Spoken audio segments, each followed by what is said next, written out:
최근 코스피보다 더 가파른 상승세를 보이고 있는 코스닥에는 개인 투자자들의 ETF 매수 행렬도 이어지는 모습입니다. 최근 며칠간 코스닥 ETF에서 기록적인 수치들이 쏟아지고 있는데 이 상황도 짚어보겠습니다. 윤지혜 기자. 네, 윤지입니다. 네, 최근에 ETF 수익률이 일단 어떻습니까? 네, 코스콤 ETF 체크에 따르면 최근 일주일 수익률 상위 1위부터 5위를 코스닥 지수를 배로 추종하는 레버리지형 ETF 상품이 싹트리했습니다. 코스닥 활성화 정책에 대한 기대감과 코스피 대비 상대적으로 덜 오른 코스닥 시장으로의 수급이 이동하면서인데요. 개미들의 투자 심리도 급격하게 이동하고 있습니다. 지난 26일 코스닥 지수가 전장보다 7% 넘게 급등해 1064.41로 장을 마친 이후 코스닥 ETF 매수 열기가 이틀째 이어지고 있습니다. 레버리지 상품은 변동성이 크기 때문에 금융투자교육원에서 필수 교육을 이수해야 하는데 개미 투자자의 수요가 몰리면서 한때 홈페이지가 마비되기도 했습니다. 그렇군요. 자, 그러면 개인 투자자들은 구체적으로 어떤 상품으로 몰리고 있습니까? 네, 개미들은 최근 이틀간 삼성자산운용과 미래에셋자산운용의 코스닥 150 ETF를 이틀간 1조 3천억 원이나 순매수했습니다. 코스닥 시장에서 가장 순자산 규모가 큰 코덱스 ETF의 26일 순매수 금액도 5,952억 원으로 이 단일 상품 기준으로 최대 기록입니다. 다만 과열 부담이 크고 코스닥 개별 종목에서 기초 체력, 즉 펀더멘털 개선은 아직 이루어지지 않았다라는 지적도 나옵니다. 코스닥 활성화 후속 정책이 어느 만큼 구체적이고 현실적인지 따져볼 필요가 있다라는 지적입니다. SBS 민지입니다. 이런 급등장에는 투자자들의 움직임도 바빠질 수밖에 없습니다. 그런데 정작 매매를 하려고 했더니 증권사 앱이 멈춰버리는 오류가 투자자 분통을 터뜨리고 있습니다. 이번에는 LS증권도 오류 증권사 대열에 합류했습니다. 신성우 기자. 네, 신성우입니다. 네, 일단 이번 전산장의 내용부터 자세히 전해주시죠. 네, LS증권에서 어제 오전 9시경 시스템상 전산장애가 발생한 것으로 확인됐습니다. 로그인 지연, 주식 잔고 조회, 주문 체결 지연 등 시스템 전반에서 오류가 발생했는데요. 이에 대해 LS증권 측은 장 개시와 함께 일시적으로 트래픽이 급증하며 거래 시스템에 일부 장애가 발생했다고 설명했습니다. 전산장애는 이례적으로 3시간가량 이어져 점심이 다 되어서야 완전히 복구됐는데요. 오류를 확인하고 즉각 조치에 나섰지만 트래픽을 처리하는 시간이 필요해 시스템 복구가 지연됐다는 설명입니다. 어제 오전 내내 주식 거래에 차질을 빚은 만큼 LS증권은 다음 달 6일까지 해당 시간 동안 주문 접수와 체결에 불편을 겪은 고객을 대상으로 민원 접수를 진행한다고 밝혔습니다. 네, 그런데 이런 전산장애가 이번에 LS증권에서만 터진 게 아니죠. 네, 그렇습니다. 지난해에도 이 같은 일이 많았는데 새해 불장 속에서도 비슷한 일이 반복되고 있습니다. 키움증권의 경우 지난 20일 시스템상 약 20여 분간 거래 조회 화면에서 지연이 발생한 바 있고요. 토스증권에서도 이달 초 미국 주식 일부 주문이 정상적으로 접수되지 않는 등 시스템 오류가 벌어졌습니다. 금융당국이 전산장애에 대해 엄벌에 처하겠다고 으름장까지는 왔지만 크게 달라진 것 없이 회사들이 안일하게 대처하고 있다는 지적이 나옵니다. SBS 비즈 신성우입니다. 급변하는 경제 상황 속에 정부의 움직임도 바쁩니다. 최근 이재명 대통령이 공개 국무회의 중 금융감독원에게 인지수사권을 부여하라고 지시했습니다. 이제까지 금감원은 사건을 직접 포착해서 수사할 경우 금융위원회와 검사의 승인을 받아야만 조사를 진행할 수 있었는데 이에 대한 변화가 예고됐습니다. 이정민 기자. 네, 이정민입니다. 네, 이 사안이 줄곧 금융위원회의 강한 반대에 막혀 있었는데 이 대통령이 이에 대해서 정확히 뭐라고 했습니까? 네, 이재명 대통령은 어제 청와대에서 생중계로 진행된 국무회의에서 특별사법경찰도 같은 사법경찰인데 인지에 대해서만 검사의 승인을 받아야 한다는 건 아닌 것 같다며 고치도록 하라고 지시했습니다. 이 대통령은 이혁원 위원장에게 감독기관의 인지수사를 못하게 하면 어떡하냐며 금감원 특사경에 인지수사권을 부여하라고 국무위원들에게 말한 건데요. 이혁원 금융위원장과 정성호 법무부 장관은 부적절성을 강조했습니다. 이 위원장은 금감원이 민간인 조직이다 보니 2015년 제도 도입 시 공권력 남용 등 여러 우려가 있었다고 언급했고 정 장관은 금감원은 이미 영장 없이 수사가 가능하고 계좌 추적도 할 수 있는 등 많은 권한이 있다며 신중론을 내세웠습니다. 자, 그럼에도 대통령의 지시가 나왔으니 이제 변화가 생길 텐데 마침 금융위 기자간담회가 있죠. 그렇습니다. 이혁원 위원장의 원래 기자간담회에서 특사경 인지수 사건 관련 언급이 있을 예정입니다. 이재명 대통령이 지난달 업무보고에 이어 어제 재차 금감원 특사경 인지수 사건 문제를 거론하면서 이 위원장이 한 발 물러설지에 관심이 쏠리는데요. 금감원이 주도권을 갖게 될 것이라는 관측이 나옵니다. 또 오후 열릴 금융위 정례회의 직후 이혁원 위원장과 이찬진 원장은 각 기관의 금융정책, 감독 방향을 논의하는 주례회의를 진행합니다. 이 자리에서 특사경 문제와 관련한 일종의 합의가 이뤄질 수 있다는 예측도 나옵니다. SBS 비즈 이정민입니다. 최근 정부의 최대 현안은 역시 갑작스러운 관세 인상을 거론한 도널드 트럼프 미국 대통령 문제입니다. 다만 트럼프 대통령이 한국과 함께 해결책을 찾겠다며 하루 만에 협상을 시사했습니다. 오락가락하는 분위기 속에 우리 측의 대응까지 알아보겠습니다. 이한승 기자. 네, 이한승입니다. 네, 우선 트럼프 대통령의 발언 내용 전해주시죠. 네, 트럼프 대통령은 현지 시간 27일 전날 밝힌 상호관세 인상 방침에 대해 한국과 함께 해결책을 마련할 것이라고 말했습니다. 이 발언은 전날 강경한 입장과는 사뭇 달라진 것으로 대화를 통해 관세 인상을 철회할 가능성으로 받아들여지고 있습니다. 트럼프 대통령이 관세를 인상하겠다면서 밝힌 배경은 한국 국회가 한미 무역 합의를 이행하지 않았다는 것이었습니다. 즉 3,500억 달러의 대미 투자를 이행하기 위한 대미 투자 특별법의 국회 통과가 지연된 것을 지적했다는데 무게가 실리고 있는데요. 관세 인상 시점을 언급하지 않았고 다시 대화의 가능성마저 열어뒀다는 점에서 관세 인상 발표는 대미 투자의 속도를 내라는 일종의 압박용 카드로 해석되고 있습니다. 네, 그러면 이런 상황에서 우리 정부는 어떻게 움직이고 있습니까? 네, 구현철 부총리는 어제 국회를 찾아 대미투자 특별법의 신속한 처리를 요청했는데요. 그러면서 공식 채널로 전달받은 것이 없다며 미국으로 향한 김정관 산업부 장관이 미 상무장관을 만나는 주말쯤 내용이 파악될 것이라고 밝혔습니다.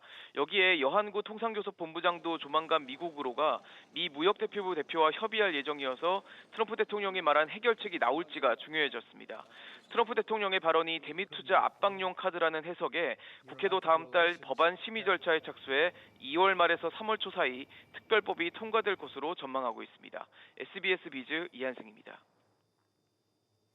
우리나라는 또 정부와 기업들이 뭉쳐 60조 원 규모의 캐나다 잠수함 수주전에 뛰어든 상태입니다. 독일과의 경쟁이 정점으로 치닫고 있는데 이 수주전의 상황도 알아보겠습니다. 박연신 기자. 네, 박연신입니다. 네, 이번 수주를 따내기 위한 우리 측의 전략이 뭡니까?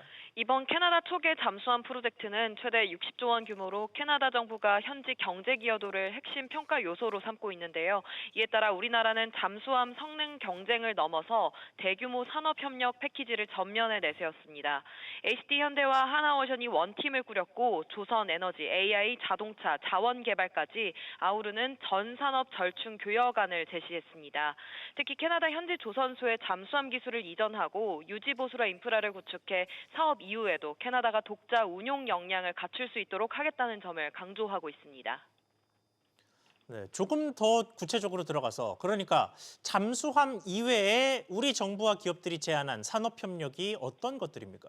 캐나다가 가장 중요하게 보는 건 눈에 보이는 경제 효과입니다.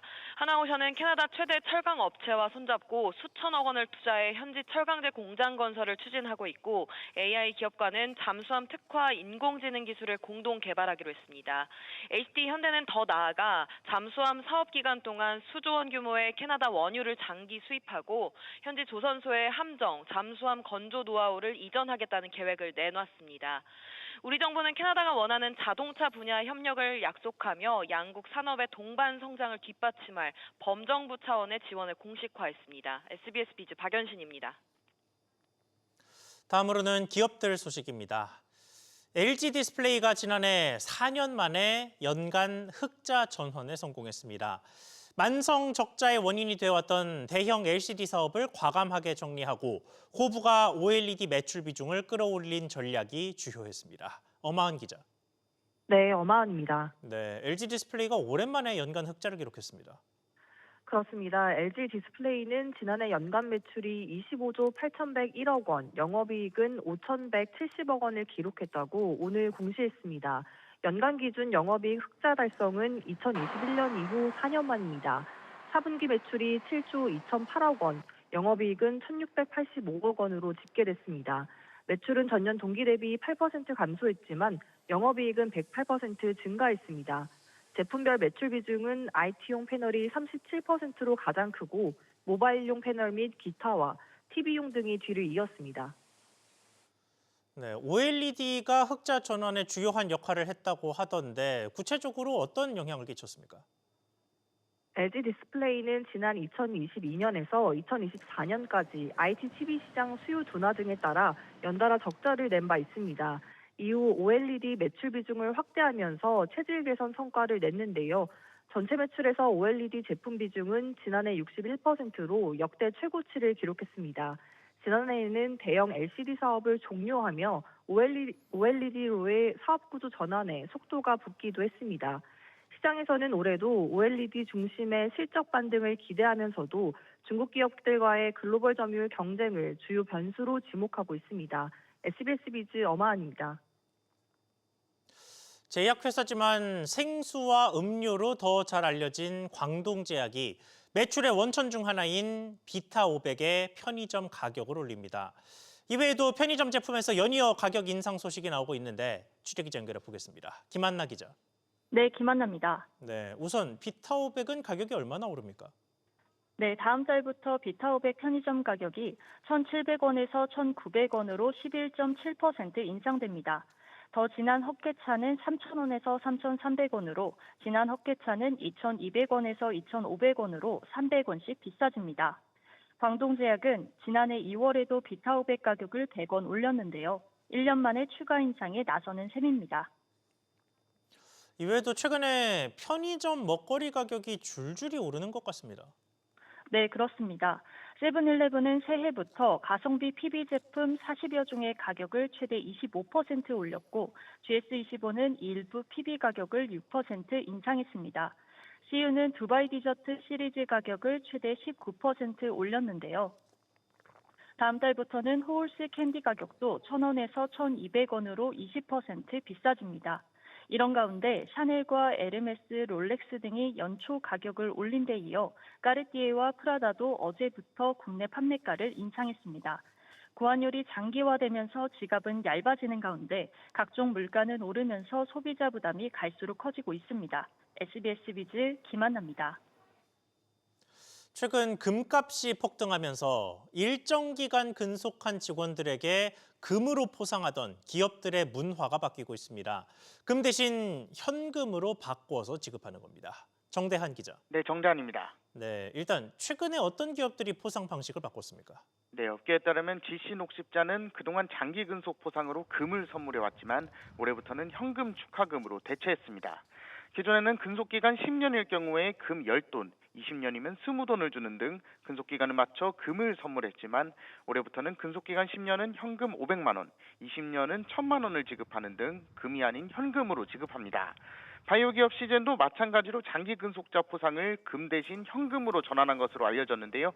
그동안 10년 근속자에게 휴가와 금 10돈을 주고 15년 근속자에게 금 15돈을 제공하는 등 근속 5년마다 근속 연수에 금 1돈을 곱해 선물했지만 올해부터는 근속 연수에 현금 50만 원을 곱해 제공할 계획입니다. 네, 아무래도 최근에 금값이 워낙 폭등하다 보니까 비용 부담을 감당하지 못하는 것 같습니다. 네, 그렇습니다. 국제 금 현물 가격은 지난 26일 사상 처음으로 온스당 5,000달러를 돌파했고 장중 5,110.50달러를 고점으로 기록했는데요. 금값은 지난 2024년 1월 온스당 2,000달러 수준이었지만 2년 새 약 2.5배로 뛰어올랐습니다. 여기에 최근 달러원 환율 상승의 여파로 비용 부담이 더 커졌는데요.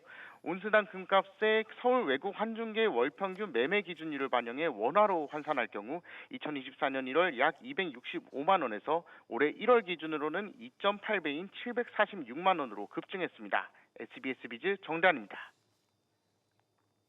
정부가 다음 달 설 명절을 앞두고 먹거리 가격 안정에 나섰습니다.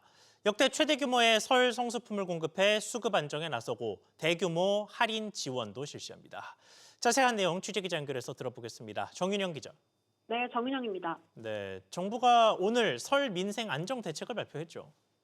네, 먼저 정부는 배추와 사과, 배, 돼지고기, 고등어 등 16대 설 성수품을 역대 최대 규모인 27만 톤 공급하는데요. 공급 규모가 평상시 대비 1.5배에 달합니다. 특히 최근 가격이 많이 오른 계란은 설 전에 수입 신선란 224만 개를 시장에 공급하겠다는 방침입니다. 또 역대 최대 규모인 910억 원을 투입해 농축수산물 할인 지원에도 나섭니다. 이에 따라 배추, 무, 고등어 등 성수품을 최대 반값에 살 수 있게 됩니다. 과일 한우 선물 세트도 전국 하나로마트, 농협몰 등에서 최대 50% 할인 판매합니다. 전통시장을 찾는 소비자들을 위해 온누리 상품권 현장 환급 규모도 올해 330억 원으로 지난해보다 60억 원 더 늘립니다. 네, 그리고 설 연휴 기간 관광 활성화를 위한 대책도 나왔죠. 네, 그렇습니다. 설 연휴 기간인 다음 달 15일부터 나흘간 고속도로 통행료가 면제되고요. 다음 달 13일부터 18일까지는 KTX, SRT, 역기성 등 일부 열차에 대해 30%에서 50% 할인해줍니다. 연휴 기간 4대 궁, 종묘, 조선 왕릉 등도 무료 개방합니다. 또 소비 촉진을 위해 설 기간 지방정부와 협력해 지역사랑 상품권을 4조 원어치 발행합니다. SBS 비즈 정윤영입니다. 지난해 출산 휴가와 육아휴직 등 일가정 양립제도의 혜택을 받은 수급자 수가 처음으로 30만 명을 돌파했습니다. 그리고 육아휴직 사용자 3명 중 1명 이상은 남성으로 역대 최대를 기록했습니다. 취재기자 연결해 보겠습니다. 정보윤 기자. 네, 정보윤입니다. 네, 그러니까 전체적인 수치가 아무래도 일가정 양립제도가 비교적 잘 정착되고 있다 이렇게 볼 수 있겠습니다. 네, 지난해 일가정 양립제도 혜택을 받은 수급자 수는 34만여 명으로 1년 전보다 33% 넘게 증가했습니다. 이 중 육아휴직자는 18만 4천여 명으로 40% 가까이 크게 늘었는데요. 특히 남성 육아휴직자는 6만 7천여 명으로 전체의 36.4%를 차지해 역대 최다를 기록했습니다. 2024년과 비교하면 60.5%나 늘어난 수치지만 기업 규모별로는 차이가 컸는데요. 남성 육아휴직 중 1,000명 이상 업장의 비중은 33.8%였지만 5명 미만 업장의 경우 8.6%에 그쳤습니다. 네, 그러니까 기업의 규모가 좀 작을수록 아직은 제도의 혜택을 보기가 좀 힘든 상황인 것 같은데 임금 수준에 따라서 보면은 어떻습니까? 네, 전체 육아휴직 중 통상 임금이 300만 원 이상인 사람이 51.5%로 절반을 넘었고 210만 원 이상은 전체의 92.6%를 차지했습니다. 임금이 높을수록 육아휴직을 쓰는 비중도 커진 건데요. 육아기 근로시간 단축 사용자는 3만 9천여 명으로 1년 전보다 50% 가까이 늘며 빠르게 확대되는 양상입니다. 이 중 300인 미만 중소기업 근로자가 전체의 65.1%를 차지해 육아휴직에 비해 높게 나타났습니다. 고용노동부는 일가정 양립을 지원하기 위해 올해 육아기 10시 출근제를 도입하고 대체 인력, 업무 분담 지원금도 상향할 예정입니다. SBS 비즈 정보윤입니다. 근로복지공단이 일하다 폐암을 얻어 산업재해를 인정받은 근로자에게 지급된 수천만 원의 급여를 뒤늦게 전액 환수하겠다고 나선 것으로 파악됐습니다. 공단 직원의 실수로 급여가 잘못 나갔다는 건데 공단의 과실은 전혀 감안하지 않고 폐암 환자가 수천만 원의 부당 이득을 취했다고 간주한 셈이라서 재량권 남용 아니냐는 지적이 나오고 있습니다. 취재기자 연결해 보겠습니다. 이정민 기자. 네, 이정민입니다. 네, 일단 사건 자체부터 어떻게 된 일인지 좀 짚어보죠. 네, 근로복지공단 등에 따르면 공단은 지난해 폐암으로 산재 승인을 받고 휴업급여 8,100만 원을 지급받은 70대 근로자에 대해 이 가운데 7천만 원에 대한 부당이득 징수를 결정하고 지난달 이를 통보했습니다. 공단은 지난해 7월 해당 근로자의 산재를 인정하고 2021년 10월부터 지난해 7월까지에 대한 휴업급여 8,100만 원을 일시 지급했는데요. 그런데 돌연 지급 다음 달 추가적인 휴업급여 지급을 중단한 뒤 지난달 환수 통보를 한 겁니다. 공단 측은 공단 직원의 착오로 취업 중 치료가 가능한 기간도 휴업급여로 처리됐음을 인지했다고 설명했습니다. 휴업급여는 취업 상태로 치료가 불가능한 환자에게 평균 임금의 70%에서 90%가 지급되지만 취업 치료가 가능한 경우는 치료비에 대한 요양급여만 지급됩니다. 네, 그러면 이 폐암 환자 입장에서는 갑자기 7천만 원이라는 청구서를 일시불로 받게 된 셈인데 그야말로 날벼락이잖아요. 그러면 공단의 과실은 가만히 안 되는 겁니까? 그렇습니다. 공단 측은 행정착오로 심려를 끼쳐 사과드린다면서도 해당 사안에 대해 선제적인 재검토 계획은 없다는 입장입니다.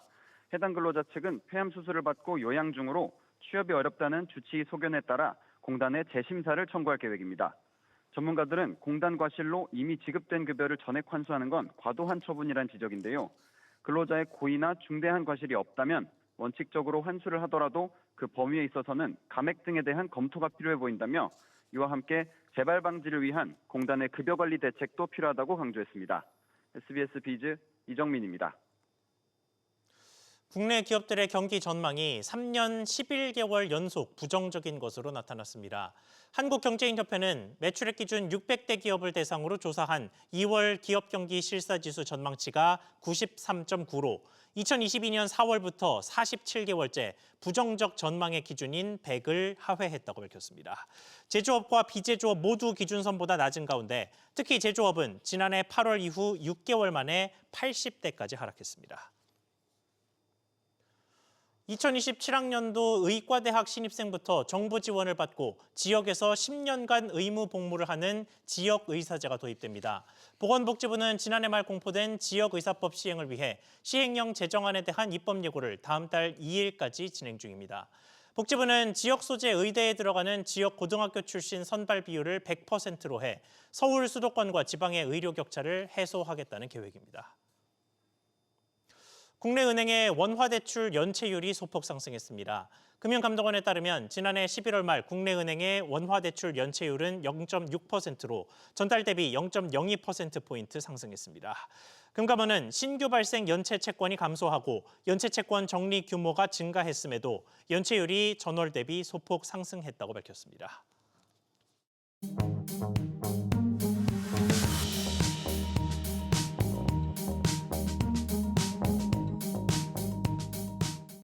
안녕하세요. K웨더 공기진흥센터에서 전해드리는 대기오염 예보입니다. 오늘 대체로 맑겠지만 강한 한파가 지속되겠습니다. 낮 동안 영하권을 보이는 곳이 많겠고요. 찬바람이 체감 기온을 더 끌어내리겠습니다. 한편 일부 수도권과 동쪽으로는 대기가 건조하겠지만 공기질은 청정하겠습니다. 대기의 순환이 원활하기 때문인데요. WHO와 환경부 기준 모두 전국 좋음에서 보통 단계가 예상됩니다. 환기를 하기 좋겠지만 날이 추운 만큼 짧은 시간 여러 번 해주시는 게 좋겠습니다. 일요일은 중서부를 시작으로 다음 주 초에는 전국에서 먼지 농도가 높게 오르겠습니다. 대기오염 예보였습니다.